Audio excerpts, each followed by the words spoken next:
तर मला आता भेट आणि तुला पाहून असं वाटतं की तू कॉन्टेंट क्रिएटर, तुझं अकाउंट पब्लिक आहे ना? तू आणि- फेमस होण्यासाठी आलीस. झाली मी लास्ट शो वरून मी फेमस झाली. किती फॉलोअर्स वाढले तुझे? 20-30,000 फॉलोअर्स वाढले माझे तुमच्या. असं नीट बोल एक. आणि माझा ट्रॉमा काढत होते. बोल की मी मेसेंजर ऑफ गॉड आहे तुझ्यासाठी. तुम्ही मेसेंजर ऑफ गॉड आहे माझ्यासाठी. फक्त तुमचा कारणी माझे फॉलोअर्स वाढले. थँक्यू सो मच प्रणीत. आता मी काय करणार, जो प्रश्न मी विचारला तो कापणार आणि हे सगळं टाकणार तिकडे.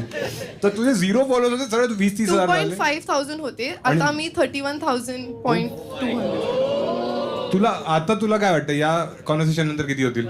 मला 60,000 मी टार्गेट करून आलीस. आणि तू म्हणाली तू माझ्यासाठी आलीस, तू स्वतःसाठी आलीस, तू फक्त स्वतःचा विचार करतेस. गणपतीचा पहिला दिवस आहे आज.